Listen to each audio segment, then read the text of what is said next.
देश अपने आज़ादी का अमृत महोत्सव मना रहा है। 15 अगस्त को ये अपने चरम पर होगा और हम बात कर रहे हैं कल, आज और कल के भारत की।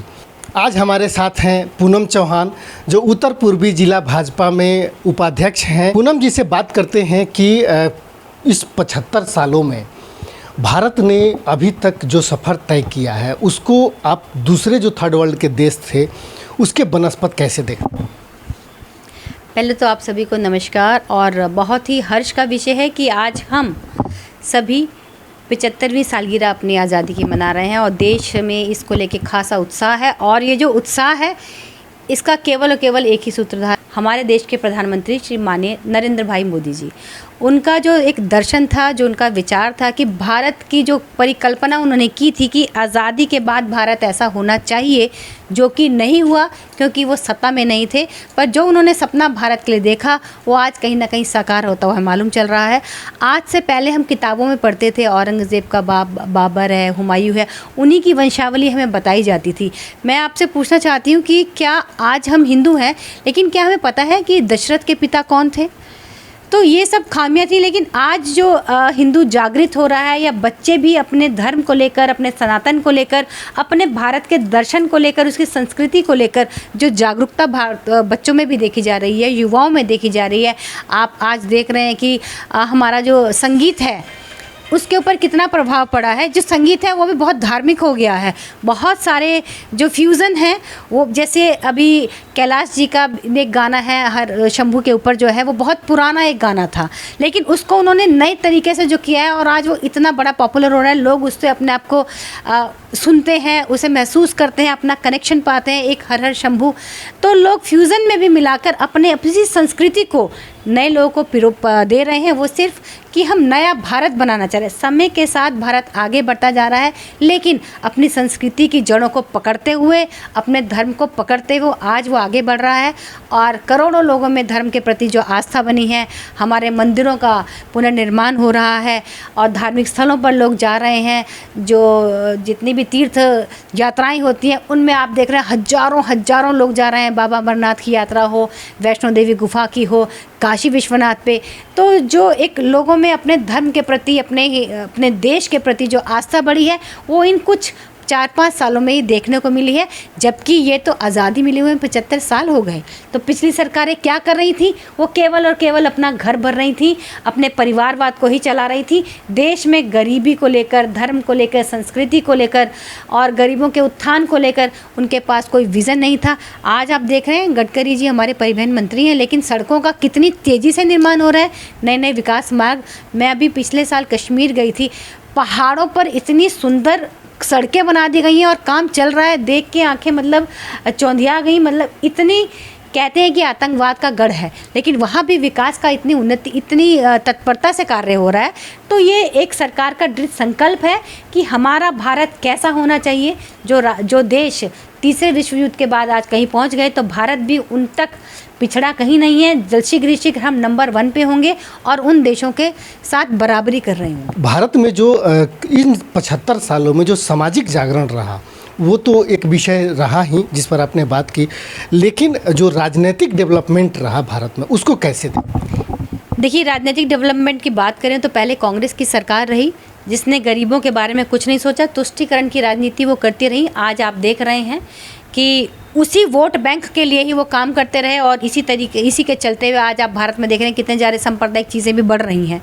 कि आज मुस्लिम लोग, जिनके लिए कांग्रेस हमेशा एक पक्ष को लेकर ही कार्य करती रही, वो आज इतने हावी हो गए हैं कि जगह जगह आप देश में आज सांप्रदायिक झगड़े, हिंसा वाली गतिविधियाँ ये सब बढ़ रही हैं। लेकिन ये उसी का एक कारण रहा। लेकिन अब जो सरकार आई है उसने जात पात को छोड़कर जो मोदी जी की जो भी जन कल्याणकारी योजनाएं हैं वो हर वर्ग को मिल रही हैं। वो कोई ये नहीं देख रहे कि हमें वोट देंगे या नहीं देंगे। चाहे वो उज्ज्वला योजना हो, सिलेंडर हर महिला को मिल रहे हैं, और जो मुद्रा योजना है उसे हर व्यक्ति के खाते खुल रहे हैं। और कोरोना काल में सभी महिलाओं के जिनके खाते थे 500-500 रुपये उन्होंने दिए भी हैं। किसानों को भी वो राशि दे रहे हैं। आयुष्मान योजना से सभी महिलाओं का, सभी वर्ग के लोगों का इलाज हो रहा है। सरकारी अस्पतालों में सभी को सभी चीज़ें मिल रही हैं। तो जो तुष्टीकरण की राजनीति का जो केंद्र कांग्रेस सरकार रही, आज उसी का रूप ले लिया है आम आदमी पार्टी की सरकार ने। लेकिन आम आदमी पार्टी की सरकार को ये सोचना होगा, जो वो सोच रहे हैं पुराना भारत नहीं है। भारत का युवा अब जाग चुका है, वो विकास चाहता है, वो विकास चाहता है। केवल आप वोट बैंक में आपको फ्री का लालच देकर, कुछ लोगों में बंद कर, अपनी चीज़ों को देकर, आज भी आम आदमी पार्टी के कई कार्यकर्ता ऐसे हैं कि वो दूसरे संप्रदाय के लोगों का कार्य करने से साफ मना करते हैं और एक खास समुदाय के प्रति अपना विशेष स्नेह दिखाते हैं। उनका सारा कार्य भी करते हैं। उनके ऑफिस में जाओ तो उन्हीं का काम होता है, बाकियों को दुत्कार दिया जाता है।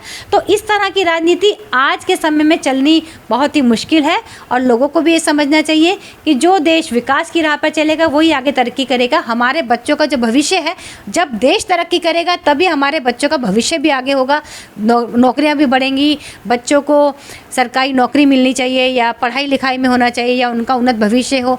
जो भी सब चीज़ें हैं वो जब देश तरक्की करेगा तभी देश का बच्चा, देश का युवा, देश की महिलाएं, देश की बेटी, आज बेटियां आप देख रहे हैं चांद पे भी जा रही हैं, पायलट बन रही हैं, हर क्षेत्र में महिलाएं कार्य कर रही हैं और सुरक्षा भी महसूस कर रही हैं। ऐसा नहीं है कि महिलाएं आज असुरक्षित महसूस कर रही हैं। जो पहले जो महिलाओं के साथ जो अपराध हुआ करते थे उनमें भी काफ़ी कमी आई है। पुलिस व्यवस्था बड़ी चाक चौबंद है। कई भारत के राज्य ऐसे हैं, आप उत्तर प्रदेश को, दिल्ली से सटे हुए उत्तर प्रदेश को देखिए, जहां लोग कहते हैं कि रात के 12 बजे 2:30 बजे भी कोई महिला निकल जाती है तो उसे कोई डर नहीं लगता। अभी एक कांवड़िया, एक हमारे जो भोले जो कांवड़ लेके आते हैं, वो रास्ता भूल गए, 2:30 बजे उन्होंने कॉल किया, पुलिस वाले उन्हें घर तक छोड़ के आ रहे हैं। तो ऐसा एक माहौल और ऐसी एक सुरक्षा की भावना पूरे भारत में हो रही है। तो इसका पूरा श्रेय नरेंद्र मोदी जी को जाता है, क्योंकि उनका ये सपना है कि भारत विकास करे।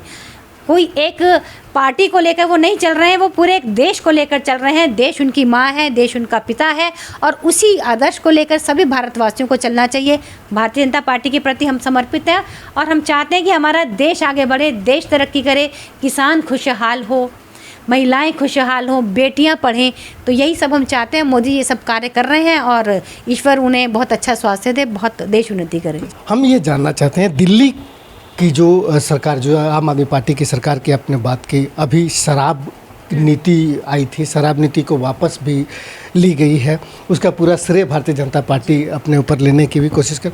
आपको क्या लगता है कि दिल्ली सरकार ने जो शराब की नीति वापस ली है वो दिल्ली सरकार किन वजहों से ली है? उसके ऊपर आरोप लगे थे भ्रष्टाचार के, ये कारण था, या फिर उससे ज्ञान की प्राप्ति हो गई, या फिर भारतीय जनता पार्टी का दबाव? देखिए, पूरा केजरीवाल सरकार भ्रष्टाचार में लिप्त है। दोनों उनके मंत्री, चाहे वो अभी पंजाब में सरकार बनी वहाँ भी इनके मंत्री और यहाँ भी सत्येंद्र जैन भी, वो भी जेल में है। और वो कहते हैं कि झूठा मुकदमा लगाया है। अगर झूठा मुकदमा आज आपने कहीं देखा है कि 3 महीने होने को जा रहे हैं और वो छूट नहीं रहे हैं? ऐसा नहीं है। जो भ्रष्टाचार कर रहा है ईडी उसी के ऊपर ही कार्रवाई कर रही है। मनीष सिसोदिया जी, जिन्होंने शराब की जो नई नीति बनाई थी, इसमें इतना घोटाला किया, तो उनके ऊपर भी कार्रवाई चल रही है। और कानूनी कार्रवाई कोई ज़बरदस्ती तो कर नहीं रहे, सब दूध का दूध पानी का पानी जनता के सामने आ गया है। और जिस तरह से वो शराब एक के बाद एक फ्री बेच रहे थे, उन्हें कतई भी ध्यान नहीं रहा कि दिल्ली वासियों का क्या हाल होगा। यहाँ बहुत सारी जनता मजदूरी करती है, बहुत उनकी आमदनी बहुत कम होती है और वही लोग शराब भी पीते हैं। उनके घरों का क्या हाल होगा, उनकी महिलाओं का क्या हाल होगा, उनके बच्चे पढ़ेंगे लिखेंगे नहीं, महिलाओं के साथ बुरा व्यवहार होगा। तो महिला उत्पीड़न को लेकर उनकी जो शराब नीति थी उसका हमने पुरजोर विरोध किया। भारतीय जनता पार्टी पहले ही दिन से इसकी नई शराब नीति का विरोध करने के लिए सड़कों पर उतरी थी। प्रत्येक मोर्चे ने, जब महिला मोर्चा हो, हमारे प्रदेश अध्यक्ष आदेश गुप्ता जी के नेतृत्व में और हमारे नेता प्रतिपक्ष रहे रामवीर सिंह विदुड़ी जी ने, जिन्होंने विधानसभा में इसको बहुत बुलंदी से उठाया। बहुत ही गंभीर विषय था, बहुत संवेदनशील विषय था और इसका बंद होना बहुत ज़रूरी था। इतने शराब के अड्डे खोलने की क्या ज़रूरत थी? दुनिया पहले भी तो शराब की दुकानें खुल रही थी, पर इतना बुरा हाल नहीं था। हर गली में आप चले जाओ, हमारे यहाँ भी काम वाली आती हैं, वो कहती हैं बहुत अच्छा हुआ कि शराब की दुकानें बंद हुई, पति पीते हैं और हमें मारते हैं। तो उन जो मध्यम, बिल्कुल जो निम्न वर्ग के लोग हैं, उनके लिए बहुत ज़्यादा ये पीड़ादायक था और ये बंद भी होना चाहिए था। और इसका पूरा श्रेय भारतीय जनता पार्टी को जाता है। पहले ही दिन से आंदोलन जारी थे, हम सड़कों पर थे और कई शराब के ठेके तो हमने उस दौरान बंद भी कराए थे। केजरीवाल जी को समझ आ गया है कि जनता समझ चुकी है और जिस तरह से घोटाले पे घोटाले में उनका नाम सामने आ रहा है और कहीं ना कहीं नहीं, पूरी तरह से मैं मानती हूँ कि वो इन घोटालों में लिप्त हैं, तभी उनके पास एक भी विभाग उन्होंने अपने पास नहीं रखा। मंत्रियों को देते हैं, वो फंस जाते हैं और खुद चुपके से उसमें से बच निकलते हैं। लेकिन केजरीवाल जी, आप ज़्यादा दिन तक नहीं बच पाएंगे, आप भी इसके घेरे में जल्दी जल्दी आ जाएंगे। ठीक है। तो ये थी पूनम चौहान जिनसे हम बात कर रहे थे अभी तक के भारत की, और अभी जो भारत जिस दिशा में जा रहा है, जिस धार्मिक पुनर्जागरण से लेकर के सामाजिक उत्थान की दिशा में जिस तरीके से भारत चल रहा है, उस पर अपना विचार रख रही थी।